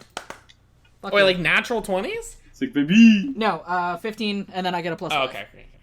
Oh, But- okay. I was like, I would dang. have shit 3 added myself up to personally if you got 3 natural 20s in a row. Not think even you because keep I'd that be dice forever. not because of the shock, but out of respect.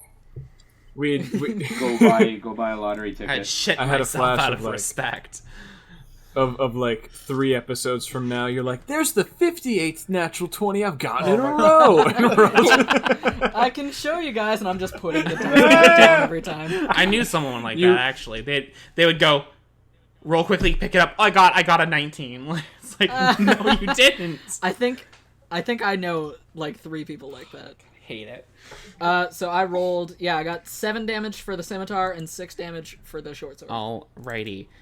As you slash into it, you see its form begin to shiver and weaken, and its last words that it says are, "You'll do good." And then you watch as it like gently wisps of energy just fall off of it and travel back to the sword. And that is the end of combat. We did it. Ah! We did it. Freya's gonna like wipe the blood from her mouth. She's gonna say, "Should have said you'll do well, but okay." Don't question the grammaticals of the founder of this town. Everyone make history checks. Do we need to make sure that was historically accurate? 15? 16. Okay. 8. Okay. Freya?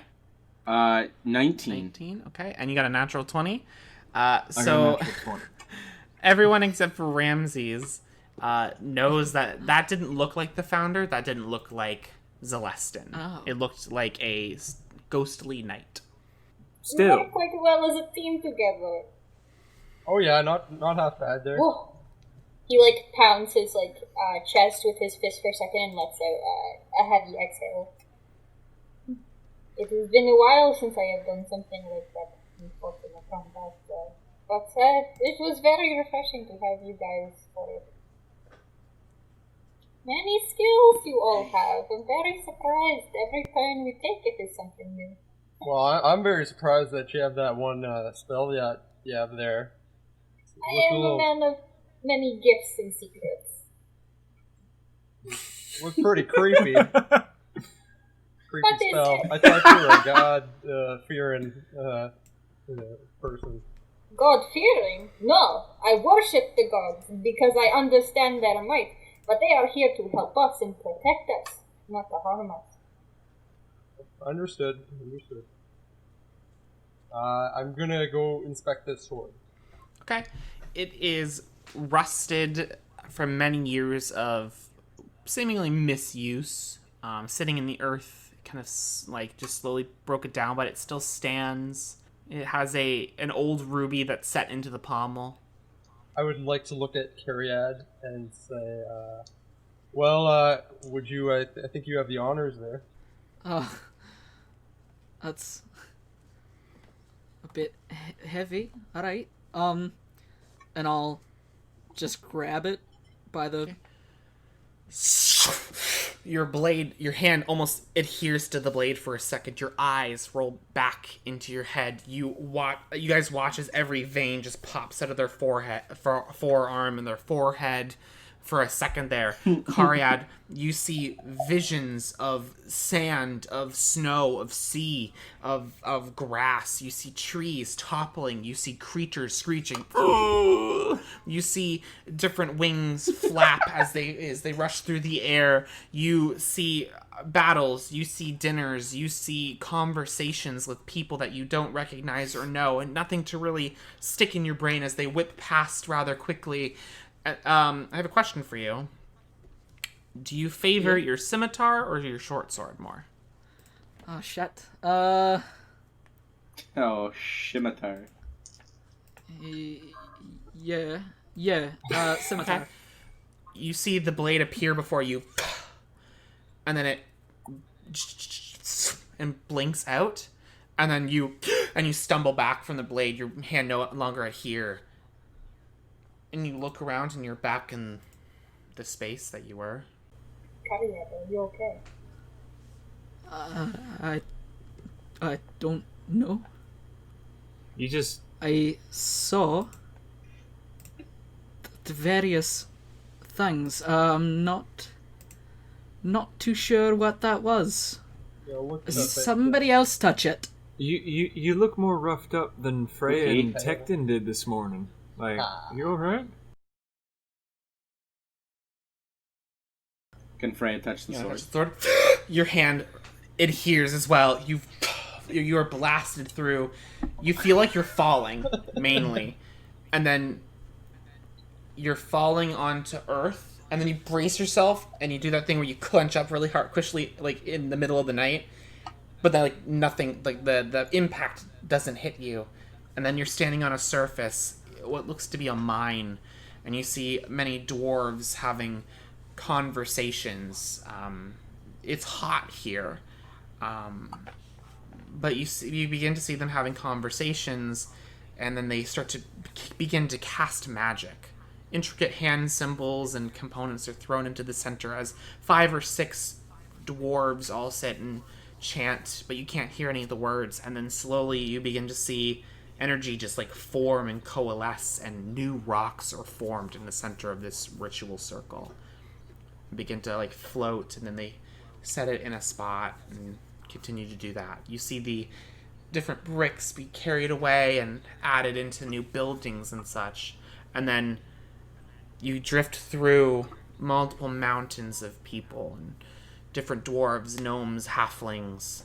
You see the world for but a second, a world you are not familiar with, and then you see your focus, your little baton, just blink in front of you, and then blink out, and you let go of the sword.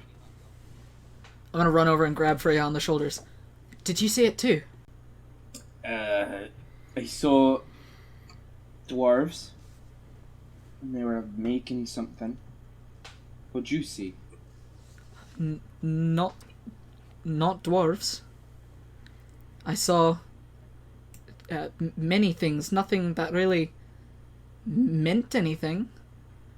Animals, people talking, but not really saying anything. Where's my baton? You pull it out. It's there. I'll like stash it back in my pocket and... Let's all try grabbing it together. Sure. Yeah, alright. It's like a baseball. And Karyad's gonna ready her hand over the pommel. Okay. You all gather around. And then you all... I like the... all the... Crypt Keeper hands. all of you touch the sword in different places.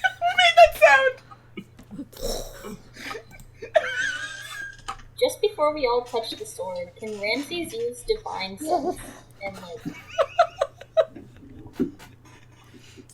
What, you're just trying to sense if there's anything around? Just like this on the sword itself, because it can detect good and evil. So kind of curious. Okay, so you feel the consecration of this heavenly place that you have come and worshipped at for years. But there's no undead, no celestial or fiend. Is Fenlo? You got a slight reading off of Fenlo. Yeah, we gonna touch the sword then, or is this a one at a time thing, or what do you think? I think we should do it all at the same time. Here. And alright. 3, 2, 1. Everyone's hands touches the sword. You guys are all plunged into a world that is so unfamiliar for you. Can we see each other? Yes, you can. Ah. As you guys all look out and spread out, you see the world around you. You see brightly colored tents. You see a tower out in a body of water. You see snow. You see sand. You see rock. You see mountain, grass, air, sea, boats. You see those brightly colored tents. You see that tower off in the sea. You see Xelestin high up in the sky, but for you guys, clear as day, you're home.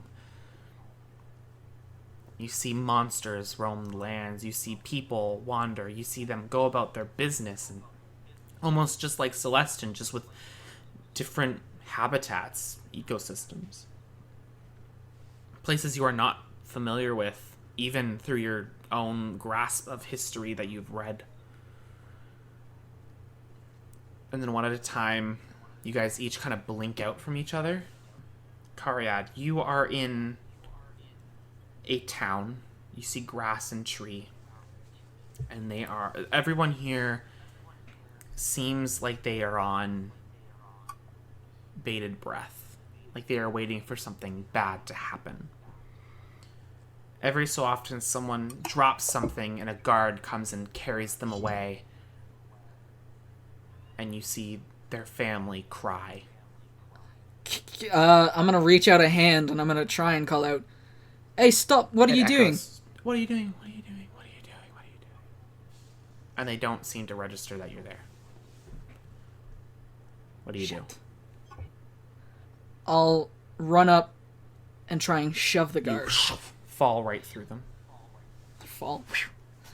And you see them dragging this man who is just was struggling for a moment, and then from the way the scene kind of plays out, you don't hear anything, but you see the man saying something to the family behind, maybe saying, watch out for the family business, tell the kids I love them, something. And you're dragged through. They're dragged through the mud, and they're brought over to. Can I pull out my scimitar? Sure. Sing!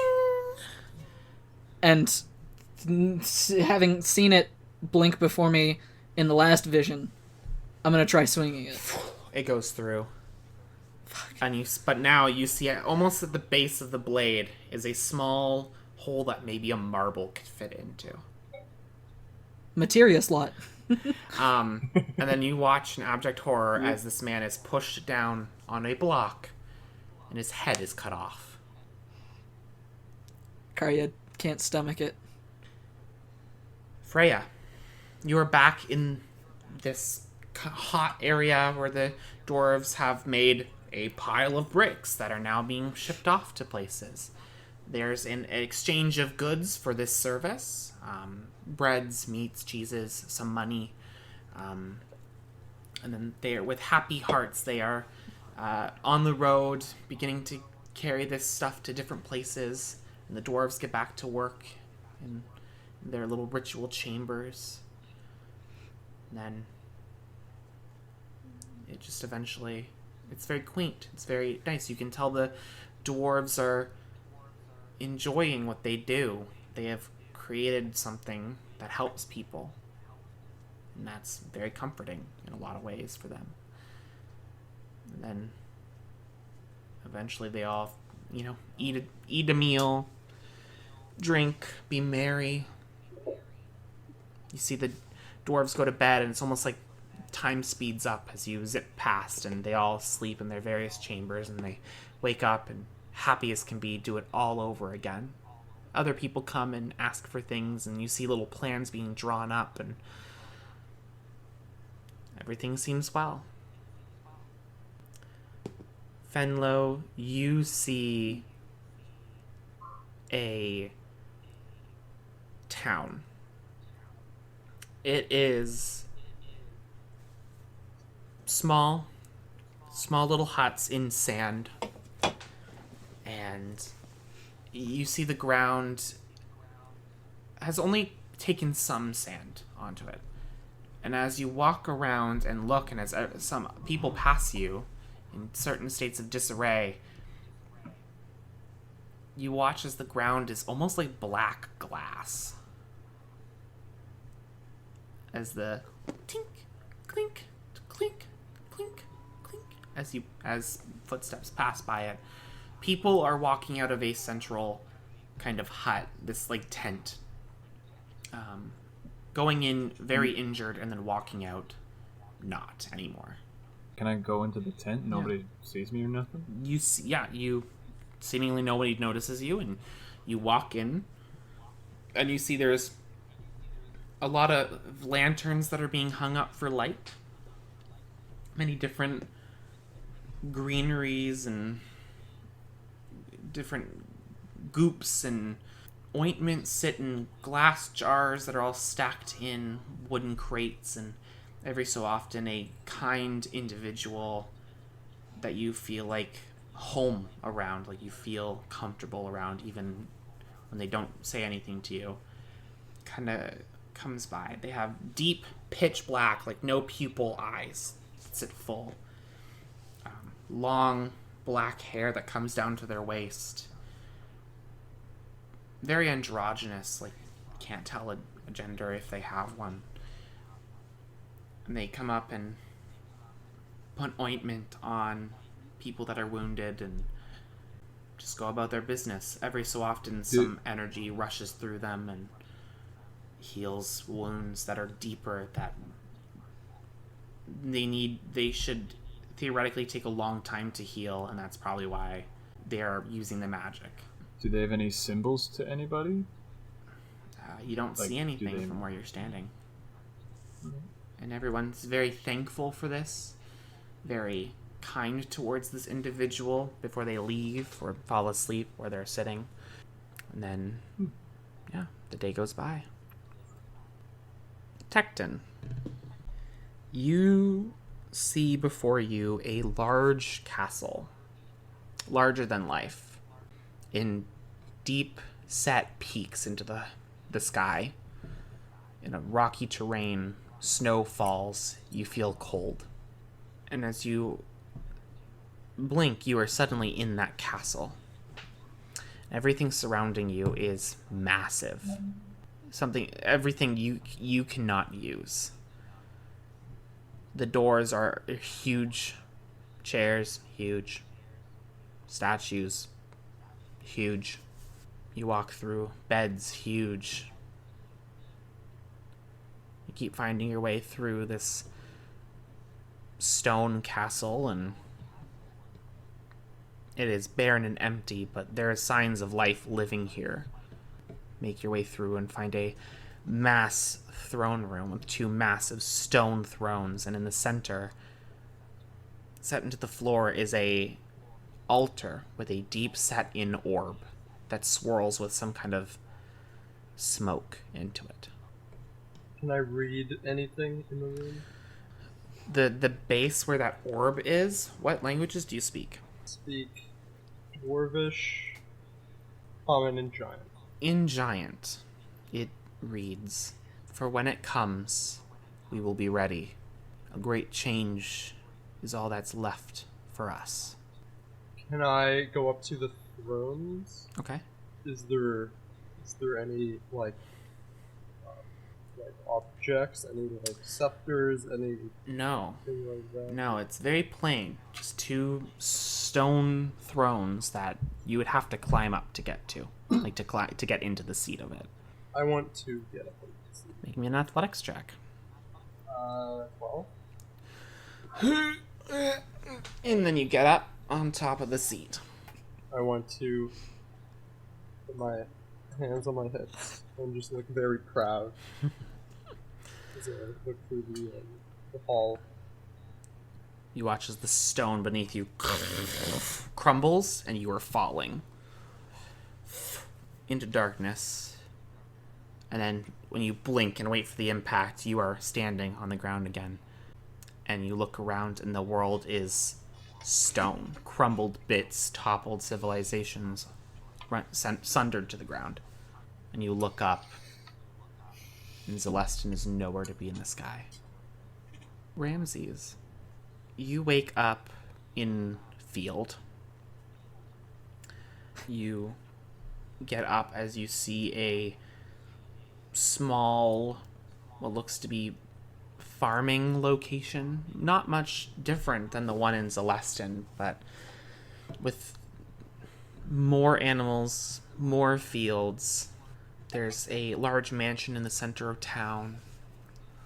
All the farmers are at work, and every door here has a symbol to Pelor attached to the door. And you kind of walk through and see everyone just kind of, "Oh, how's it going? Oh, really good." But you kind of have to infer because you can't really hear anything. But they all have the basic stance of like, "Oh, how's it going?" You move through. And then you see on the horizons of some fields, eaten away into the property, is large thickets, trees that look like they have sharper than an evergreen tree, like spines that stick out of the branches. And there's fences set up in front of it that has signs, you know, like, "Don't go into Bramblewood. Dangers at bay." And you just kind of look and kind of move on. You see the mountains and the like northeast. In the very peak of one of them, you see the sun peering out, and it shines down on you, and you feel spurned to keep going.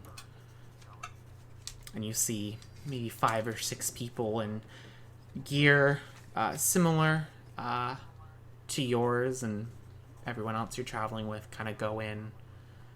A woman, a half-orc somewhere in middle age probably, like looks at them with a shake of their head as they head off towards the bramble, and then you blink and you guys all see each other again, and then you all let go of the sword. Oh, What was that? And why did we see it? And what? It was beautiful and terrifying in a way. Mine was just kind of, I don't know, wholesome.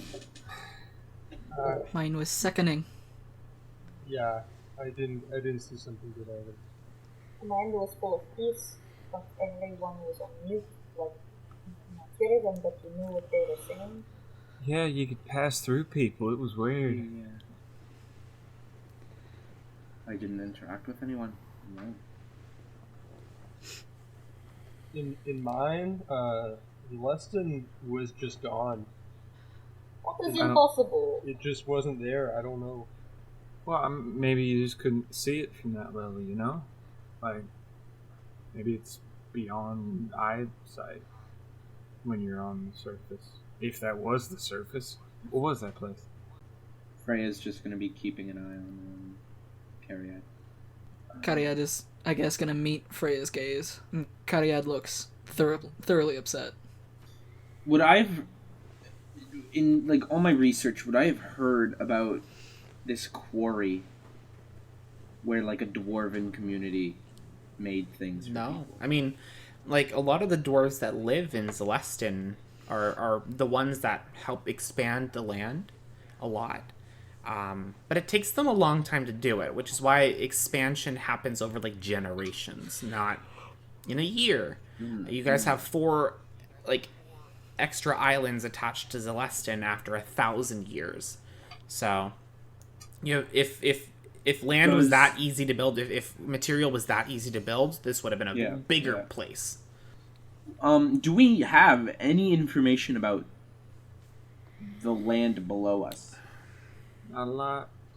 If you did, you would have maybe seen it before. And we know nothing about the land below us. Not a whole lot. You know that there is one. Okay. That, like, the whole idea of Xelestin was it was raised from the land before. So, Yeah, but we don't No. know what's down there. Were we aware people still lived down there, or were we under the assumption that we were all that's left? I'll leave that assumption up to you. It is, it's my firm belief that there are still people down there. I can hardly imagine that we'd be the only ones left. But why did the sword show that to us? I mean, like, it's nice to know that there's people, but what does that have to do with us? The sword Xelestin, shows for you that matter. possibly futures. Who And said that? Standing at the edge of the door is the sovereign, Alina.